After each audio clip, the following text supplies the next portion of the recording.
नमस्कार किसान भाइयों। नई वीडियो में आपका स्वागत है। मैं डॉक्टर सुनील सिंह।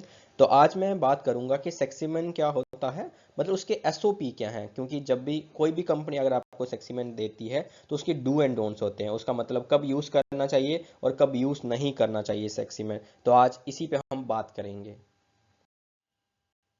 ये फर्स्ट पेज है सेक्सीमेन की एसओपी का, और ये भी एक पेज है। तो इस दोनों पेजेस पे क्या क्या लिखा है तो उसको हम सिंपल भाषा में समझेंगे, किस तरह से हमें सेक्सीमेन का यूज कर सकते हैं। पहले समझेंगे सेक्सीमेन और कन्वेंशनल स्ट्रॉ या नॉर्मल स्ट्रॉ होती क्या है। तो फीमेल रेशियो सेक्सीमेन में जो है 90% मिलेगी। मतलब आपको 100 सीमेन लगाने पे आपको 90 बच्चियां मिलेंगी। आप बोलेंगे 100% बछड़ियां आने के चांसेस हैं, वो नहीं है। और अगर आप एक गाय पे लगाते हैं उसमें मेल आ रहा है फीमेल आ रहा है, इसका कोई भी गारंटी नहीं लेता है। आपको मिनिमम 100 एनिमल्स पे ही सेक्सीमेन जब यूज होगा तब ही आप बता पाते हैं। बट डेफिनेटली क्या होता है, आप मैक्सिमम फीमेल्स ही आती हैं। और कन्वेंशनल स्ट्रॉ में 50% फीमेल आने के चांसेस हैं। स्पर्म सेल्स की बात करूं तो सेक्सीमेन में है 2.1 मिलियन, मतलब 21 lakh progressive motile sperm cells हैं सारे के सारे। बट कन्वेंशनल स्ट्रॉ में क्या होते हैं, 2 करोड़ होते हैं with minimum 70% progressive motile sperms होने चाहिए। मतलब जो सेक्सीमेन में है उसमें सिर्फ 21 लाख स्पर्म सेल्स हैं, और मान के चलिए नॉर्मल स्ट्रॉ जो है आप यूज कर रहे हैं उसमें 2 करोड़, 10 गुना का अंतर है। इसलिए जब भी आप सेक्सीमेन यूज करते हैं तो इसलिए इसकी एसओपी बनाई गई है। जब भी आप सेक्सीमेन यूज करते हैं तो इन गाइडलाइंस का आप हमेशा ध्यान रखिए। तो करना क्या है, अगर आप एनिमल्स की बात करते हैं कौन कौन से जानवर पे आप सेक्सीमेन लगा सकते हैं, तो इसमें बछड़ी पे लगा सकते हैं, पहले ब्यात और दूसरे ब्यात वाली गायों पे सेक्सीमेन लगा सकते हैं। इससे ऊपर जब भी लगाएंगे तो चांसेस कम मिलेंगे आपको कंसेप्शन के। और किस पे नहीं लगाना है, आप 3 से ज्यादा वाली जिसने 3 बच्चे आपके यहाँ दे दिए उसके ऊपर वाली गायों पे सेक्सीमन का यूज ना करें। अगर उसमें ऑलरेडी बार बार रिपीट ब्रीडिंग हो रही है, अगर उसमें बच्चा फंसा है, जेर फंसी है, उसके बच्चेदानी में इन्फेक्शन है, उसकी सर्विक्स में इन्फेक्शन है, सर्विसाइटिस हो रखा है, तो ऐसे केसेस में सेक्सीमन का यूज ना करें। मान के चलिए अगर रिपीट ब्रीडर भी कोई गाय है तो जो 2 करोड़ से ठहर नहीं रही है तो वो 20 लाख से नहीं ठहरेगी। तो इसलिए इस चीज का भी आपको ध्यान रखना है। अगर हम बात करें बॉडी वेट हीफर्स का, तो मिनिमम जो है हीफर्स की जब भी एआई होगी वो वजन के हिसाब से होती है, उम्र के हिसाब से कभी भी एआई नहीं होती है। तो मिनिमम 300 केजी वजन होना चाहिए उस बछड़ी का जिस पे आप सेक्सीमन यूज कर रहे हैं। या फिर अडल्ट बॉडी वेट अगर किसी गाय का 300 केजी है तो उसका 70% जब बच्चियां एक्वायर कर लेती है तब आप सेक्सीमन यूज करने के काबिल हो सकते हैं। उसके बाद कि उस बछड़ी पे जिस पे भी सेक्सीमन लगेगा उसमें मिनिमम 2 हीट साइकिल आपको छोड़नी है, ताकि जो उसकी प्यूबर्टी से सेक्सुअल मैच्योरिटी के फेस में वो बछड़ी चली जाए। हमें क्या नहीं करना है, हमें अंडरवेट हीफर्स में हमें सेक्सीमन का यूज नहीं करना है। हमें पहले फ्यू हीट साइकिल जो होते हैं शॉर्ट होते हैं, उसमें ओवुलेशन नहीं होती है, तो कोई फायदा नहीं एआई करने का। और हीट की बात करूं तो एनिमल जब भी होना चाहिए वो स्टैंडिंग हीट में होना चाहिए। मतलब आगे मैं समझाता हूं आपको। इसके बाद जब भी अगर गर्मियों का मौसम है तो उस समय सुबह या शाम को ही एआई करें ताकि स्ट्रेस कम हो एनिमल्स को। जब भी आप एआई करते हैं सेक्सीमन के साथ तो कोशिश करें सितंबर से अप्रैल के मंथ के बीच में ही सेक्सीमन के साथ एआई करें। अगर गर्मियों में ज़्यादा गर्मियों में करेंगे तो कहीं ना कहीं चांसेस कम मिलते हैं सेक्सीमन में। जब भी आप चेक करें एनिमल्स को तो उसका जो डिस्चार्ज आ रहा है वो एकदम साफ हो, एकदम ऊपर से नीचे लटक रहा हो, तो ऐसी केसेस में ही हमें सेक्सीमन का यूज करना है। हमें बिल्कुल भी यूज नहीं करना जब बहुत सारी ह्यूमिडिटी बढ़ी है, टेम्परेचर बहुत ज़्यादा है, तो एनिमल ऑलरेडी स्ट्रेस में होता है, तो सेक्सीमन का यूज ना करें। आप हमेशा अगर आपकी बछड़ी या गाय है वो 48 से 96 घंटे तक हीट में रह रही है, 4 दिन हीट में रह रही है, 5 दिन हीट में रह रही है, उस केसेस में भी हमें अवॉइड करना चाहिए सेक्सीमन का यूज करना। नहीं तो आपको क्या करना पड़ेगा, या 2 से 3 सेक्सीमन के यूज करने पड़ेंगे उस गाय को कंसीव करवाने के लिए।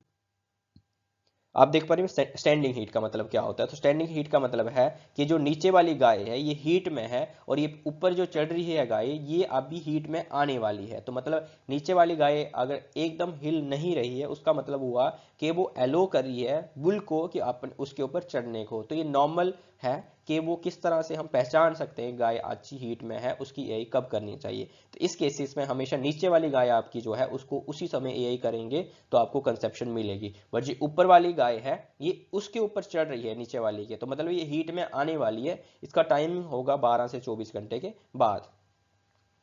डिस्चार्ज एकदम ऊपर से नीचे लटका होना चाहिए। अगर डिस्चार्ज आपका दिख रहा है आपकी गाय में ऊपर से नीचे एकदम लटक रहा है तो अब वो बेस्ट टाइमिंग हो सकता है ईआई करवाने का। ऑफ स्ट्रॉस मतलब जो भी आपको स्ट्रॉ मिलती है तो उसकी पैकिंग कैसी होनी चाहिए, वो हमेशा एक 10 के गोबलेट में होनी चाहिए। जब भी आप सेक्सीमन लेते हैं तो वो एक 10 के गोबलेट में होनी चाहिए, क्योंकि सेक्सीमन की पैकिंग 10 में आती है, ताकि वो जो गोबलेट है उसमें लिक्विड नाइट्रोजन भी होती है तो वो पूरा का पूरा लिक्विड नाइट्रोजन के साथ ट्रांसफर हो जाता है वो गोबलेट। कभी भी आप स्ट्रॉ जो है लूज ना लें, कभी एक मांग रहे हैं कभी दो मांग रहे हैं तो उसमें चांसेस कम ही होगा कंसेप्शन का, क्योंकि वो बार बार ऊपर आया होगा एटमॉस्फेरिक टेम्परेचर के साथ, वो गोबलेट आया होगा तो कहीं ना कहीं उसमें कंसेप्शन के चांसेस कम हो जाते हैं। आप देख पा रहे हैं ये पूरा पूरा बड़ा गोबलेट है, तो आप देख पा रहे हैं इसमें छोटे छोटे मिनी गोबलेट्स हैं। तो आप मिनी गोबलेट्स हैं तो इतना सा गोबलेट है, इसमें कोई भी होल नहीं रहता, तो मतलब आप पूरी की पूरी लिक्विड नाइट्रोजन की स्ट्रॉ लिक्विड नाइट्रोजन के साथ इन पूरे गोबलेट को ट्रांसफर कर सकते हैं अपने कंटेनर में। तो आप देख पा रहे हैं ये पूरा का पूरा इसमें 10 स्ट्रॉस रहती हैं एक मिनी गोबलेट में, और बीच में एक स्ट्रिप रहती है। तो इस स्ट्रिप का यूज कैसे लिए रहता है कि इसमें आपको ये पता चल जाता है कि बीच में आपको स्ट्रॉ कभी कभार बाहर निकाल ली जाती है और हाथों से देखी जाती है और फिर से गोबलेट में डाल दी जाती है और वो स्ट्रॉ हमेशा बर्बाद हो जाएगी। और आपने एक बार बाहर निकाली स्ट्रॉ, फिर उसका यूज ही करना है, आप उसकी ए ही होनी है, नहीं तो अगर फिर से आप स्ट्रॉ डालेंगे तो आप मान के चलिए कहीं ना कहीं वो स्ट्रॉ खराब हो जाएगी फिर से -196 टेम्परेचर में। इसलिए इसमें एक स्ट्रिप पड़ी रहती है, तो स्ट्रिप का यूज करना है कि आपको स्ट्रिप को बाहर निकाल सकते हैं, उसमें देख सकते हैं कौन सा बुल का सीमेन इसमें पड़ा हुआ है। अभी पहचानेंगे स्ट्रॉ को किस तरह से पहचानना है। सपोज कर लो आपने एक पूरा का पूरा आपके पास जंबो है, तो जंबो में कौन से बुल की स्ट्रॉ है तो ये हमें पहचाननी है। तो इस चीज़ का आपको ध्यान रखना है, क्योंकि हमेशा जो है आपका कैनिस्टर है उसको हम टैग लगा के रखें, ताकि उस टैग में हमेशा आपको ये पता चलता रहे कि इसमें ये वाला बुल डाला। नहीं तो क्या हम बाहर स्ट्रॉ निकालेंगे, स्ट्रॉ बाहर निकलेगी और फिर से हम वापस स्ट्रॉ को डाल देंगे कैनिस्टर में, तो वो स्ट्रॉ बर्बाद चली जाएगी, तो कोई फायदा नहीं हुआ।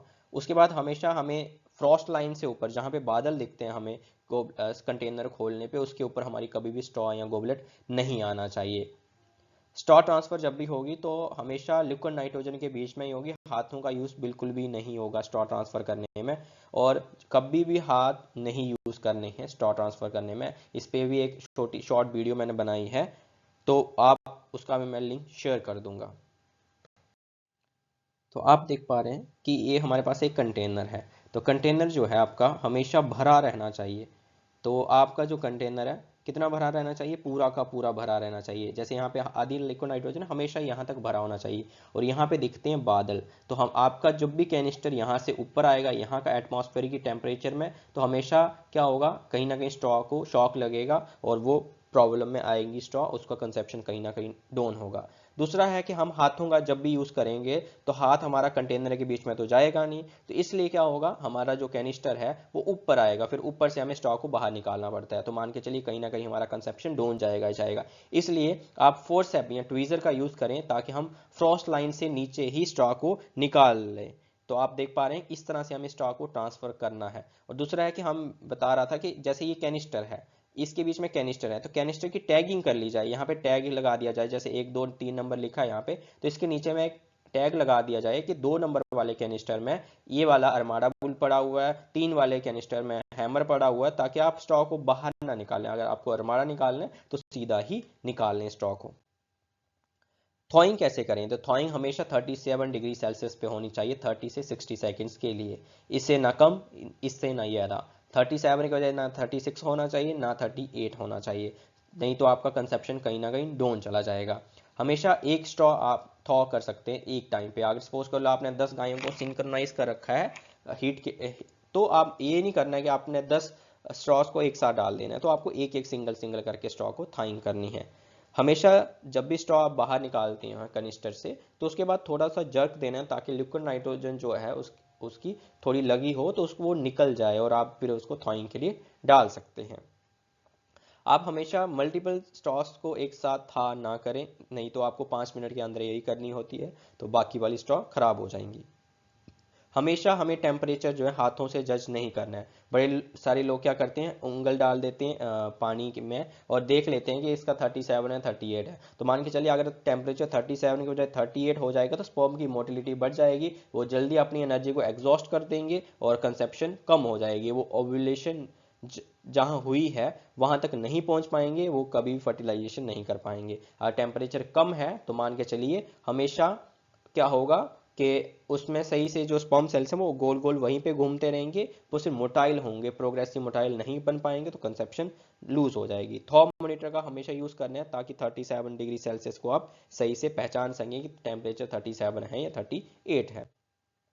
आप आज देख पा रहे हैं कि जैसे थर्मोमीटर है तो थर्मोमीटर के ऊपर जैसे पानी के बीच में डाल देंगे तो 37 जो है वो दिख जाएगा कि आपका टेम्परेचर 37 है या 38 है। तो कहीं ना कहीं इसका भी कंसेप्शन में प्रॉब्लम आती है। उसके बाद आपको सही से क्या कर देना है, टिश्यू पेपर के साथ स्ट्रॉ को पोंछ लेनी है ताकि जो स्पर्म्स हैं वो कभी भी पानी के कांटेक्ट में या ब्लड के कांटेक्ट में आएंगे तो सारे के सारे किल हो जाएंगे, उनकी ऑक्सीडेशन हो जाएगी, कोई फायदा नहीं रहेगा ईआई करने का भी। इंसेमिनेशन कैसे करें, तो हमेशा जो है पहले एनिमल्स को तैयार करके रखें, अपनी जो एआई गन है उसको तैयार करके रखें। उसके बाद ही हमें क्या करना है, थॉइंग के लिए डालना है स्ट्रॉ को। नहीं तो क्या है कि हमें 5 मिनट के ज़्यादा टाइम लग जाएगा हमें एआई करने के लिए, तो हमें 5 मिनट के अंदर ही हमें एआई करनी है। तो हमेशा जो अपना प्लंजर है जब भी हम पुश करते हैं तो 1 2 3 4 5 मन में आहिस्ता आहिस्ता से गिने और उसके बाद आहिस्ता आहिस्ता से ही बॉडी ऑफ यूट्रस में स्पर्म्स को डिपॉजिट करें। हमेशा हमें थॉइंग जो है, थॉइंग के बाद हमें एआई गन को प्रिपेयर नहीं करना है। हमेशा जो है स्पर्म्स को आपको सर्विक्स में डिपॉजिट नहीं करना है, हॉर्न्स में डिपॉजिट नहीं करना है, आपको बॉडी ऑफ यूट्रस में ही हमेशा डिपॉजिट करना है। आपको जो प्लंजर है उसको जेट की तरह पुश नहीं करना है कि ताकि जो स्पर्म्स है सीधे ही बॉडी ऑफ यूट्रस को क्रॉस करके हॉर्न्स में चले जाएं।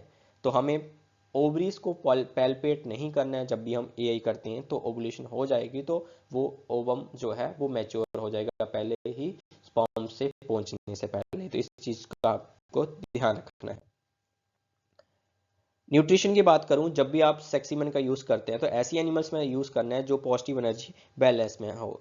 और हमेशा जो डीवॉर्मिंग है आपको पहले ही करके रखनी है, 2 महीना पहले से और 1 महीना पहले से आपको मिनरल मिक्सचर यूज करना है। और हो सके तो उस फार्मर के यहाँ आधा केजी दाना बढ़ा के बोलने का है कि आप आधा केजी दाना और मिनरल मिक्सचर देंगे तो कहीं ना कहीं कंजप्शन रेट बढ़ जाएगा। हमेशा एनिमल्स में यूज नहीं करना है उन एनिमल्स में जो ऑलरेडी नेगेटिव एनर्जी बैलेंस में हो। क्वालिटी कंट्रोल की बात करूं तो जो भी सेक्सीमन है वो पोस्ट थॉ मोटिलिटी हमेशा कासा आइवोस सेकंड जो है एक मशीन है या आप इंस्ट्रूमेंट बोल सकते हैं उस पर ही चेक किया जा सकता है, क्योंकि इसमें डेड स्पर्म सेल्स होते हैं। तो इसलिए आपको कासा आइवो सेकंड से ही सेक्सीमन की मोटिलिटी को चेक करना है, क्योंकि इसमें 2 करोड़ नॉर्मल स्ट्रॉ में होते हैं और इसमें 20 लाख होते हैं और ये पूरे के पूरे प्रोग्रेसिव मोटाइल कितने हैं उसको चेक करता है नॉर्मली। और मेल फीमेल रेशियो जो है वो DDPCR से चेक होता है सेक्सीमन का। हमें फेस कंट्रास्ट माइक्रोस्कोप पे कभी भी सेक्सीमन की मोटिलिटी को चेक नहीं करवाना है क्योंकि उसमें आपको डेड स्पर्म सेल्स दिखेंगे। धन्यवाद किसान भाइयों, ये था कि सेक्सीमन का SOP हम कैसे फॉलो कर सकते हैं और अपना कंसेप्शन कैसे बढ़ा सकते हैं। धन्यवाद।